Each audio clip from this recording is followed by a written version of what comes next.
একটু দুটা কথা বলতে পারবে? উনি ব্যথায় কাতর, এত শরীরটা লড়াইতে ওনার কষ্ট হচ্ছে। আমি যখন ঘুমের মাঝে ধরছে 10-12 জন মানুষ, তখন এখান থেকে 2-3 বারে গায়ে উঠতে পারছি। উঠিয়ে 1 কিলোমিটার দূরে গেছি দৌড়ে। যাওয়ার পরে 2 সাইডে দেয়, সামনে দিয়ে ফাঁসে দেয় ব্যারিকেড।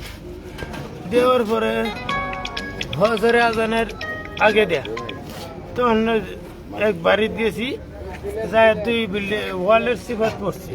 কোনো দিকে আমার যাওয়ার জায়গা নাই। যখন জায়গা নাই, এই অন্ধকারের মাঝে ফালাই মারছে। পরে যখন কাটতে যাইতারি না, দৌড় দিতারি না, ফরিয়াছি, তখন আবার আমার কথা আছে ইন্দা দৌড় দে যান বাসা। কি দিয়া খুব দিছে? আমি দেখছি না কি কুপটা দিছি, আমি দেখছি না। দেখেন কি করছে, তার হাতে কূপ মারছে এবং হাতে ডানার উপরে কূপ মারছে। এভাবে পাগলদেরকে যদি ওনারা যখন মারে, মাজার ভাঙ্গার জন্য পাগলরা প্রতিবাদ করছে বিদায় তাদেরকে দাও ও এবং বডিটা কূপ দিছে। দেখেন কি অবস্থা, তার যে শিলিগুলা ফুটটা রয়েছে, চাবাটিটা কূপ মারছে। এখন আমরা আছি আমাদের মিরপুর শাহালি মাজার 1 নাম্বার। দেখেন আপনারা কজন ছিলেন? আমরা লোক ছিলাম বহুত, কিন্তু কিছু যে কয়েকটা আহতই আমরা আইছি শাহালির হসপিটালে।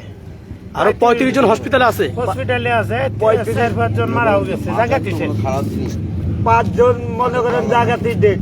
জায়গাতে শেষ। মোবাইল টোবাইল হারাটু হয় নিছে, কোনো টাকা পয়সা ঝান্ডা লয়ে কোনো মতন পলাইছে। কোনো সুতা আনতে পারি নাই আমরা। মাজার তো খারাপ না, মাজার তো অলিয়া উলিয়ার দরবার, মাজার তো পবিত্র। মাজার পবিত্র, কিন্তু ওই যে আলেম সমাজ আছে না, কিছু আলেম সমাজ তুমি মাথায় দিয়া ওই আলেম সমাজটাই এই কাণ্ডটা ঘটাইতেছে। অলিয়ালা মাজার হেরা রাখতে চাইতেছে না। এটা কোনো কথা? হেরা বলে এই মাজারে জিয়ারত করলে বলে চেক সেরি কয়, এমন বক্তব্য দিতেছেন আলেমরা।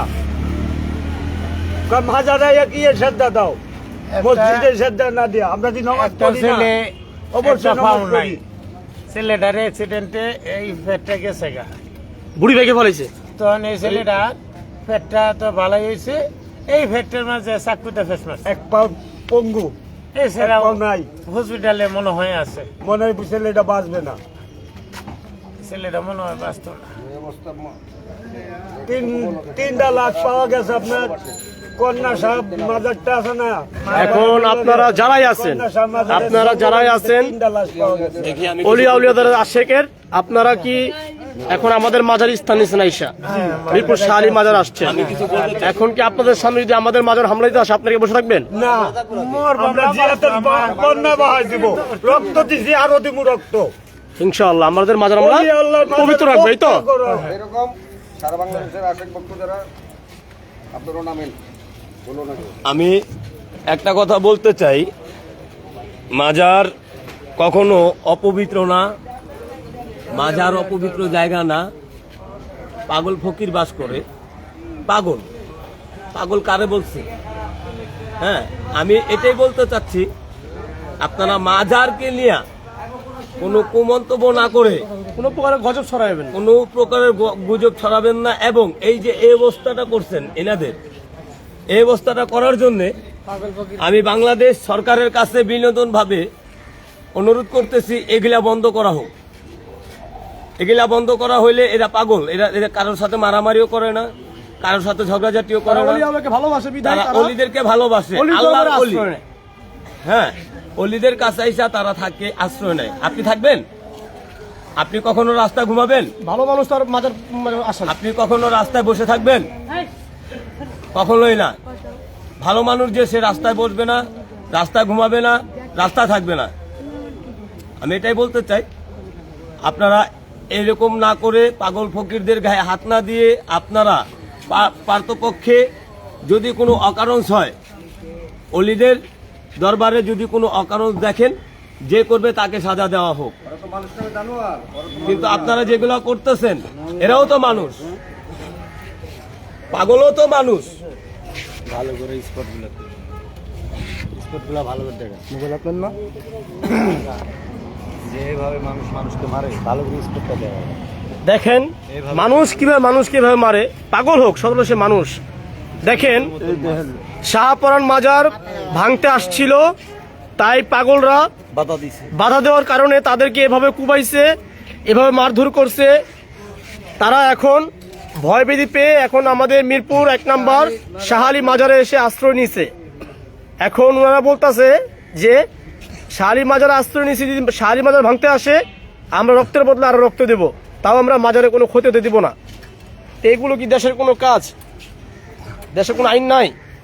অন্যায় করলে যারা অন্যায় করে তাদেরকে আপনারা বিচার করতে পারেন, কিন্তু মাজার তো কোনো অন্যায় করে না, মাজার তো পবিত্র। আরে কবরে কি মুসলমানের কবরটা কি একজনের কবর একজনে ভাঙে? এটা তো মাজার, কবরই তো ভাঙে না। বলো না, এটি কইলা দেও। আসেন আপনি সামনে আসেন, আসেন সামনে আসেন। কোন আলেম সমাজ সামনে আসেন। মসজিদের ভিতরে যে কোন আল্লাহর বান্দারে যে পিটাইতে পারবো না, এমন মুরব্বি দাঁড়িয়ালা পাকনা মসজিদের ভিতর থেকে বাইরাইতে নামাইছে 5 ওয়াক্ত নামাজ পড়ে। এটা কুকুর তো কালকে বাধা দিছে, বাধা দিও তাও মারছে। আমি টিভি মধ্যে দেখছি, আসলে বাস্তব। আজকে নাকি আবার গোলাপ শাহ মাজার ভাঙতে আসবে। এই হুজুর ওই জায়গায় আমরা কি ভাই চলেছে? হ্যাঁ, ওই জায়গায় মানুষ অমানুষ ওরা। একে একে ভাঙা মিঙ্গা পড়ে গেছে। এগুলা মানুষ নামে জানোয়ার। সন্ধ্যার সময় হুজুররা নামাজ পড়ে, সন্ধ্যার সময় পাগল গপিছে। দেখেন আমাদের মিরপুর শাহ আলী মাজারে ভাঙতে কত মানুষ, জীবন দিও শালিমাদের বাসায় আমরা ইনশাআল্লাহ। শালিমাদের বাসায় দেখেন পাগল, ওনারা কই যাবে? ওনারা তো এইখানেই ঘুমায়, ওনারা তো কারো ক্ষতি করে না। দেখেন আমরা এখানে সবাই আছি, দেখেন কত মানুষ শুয়ে আছে। এরা অসহায়, এরা কোথায় যাবে? এরা থাকবে কোথায়? অন্তত ঘর বাড়ি নাই। ওনারা মাজারে স্থান নেয়, যে মাজারে মেলা হয়, উরুস হয়, সেই মাজারে আর তারা আশ্রয় নেয়। সব পাগল, দেখেন সব অলি আউলিয়ার ভক্ত।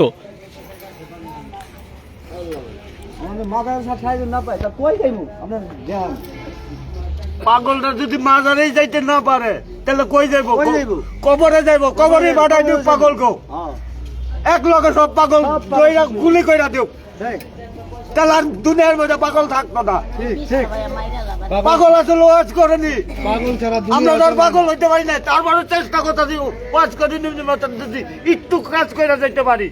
পাগল না তাহলে দুনিয়া থাকবে না, শালিও তো পাগল, ব্যক্তিত্ব চলবো না।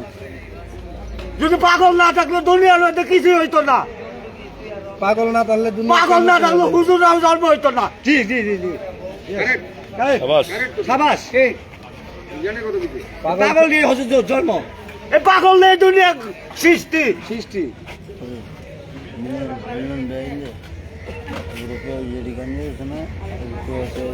মাজার থেকে আসছে, দরবারে গেলে তো আমাকে সেবা টেবা খাওয়া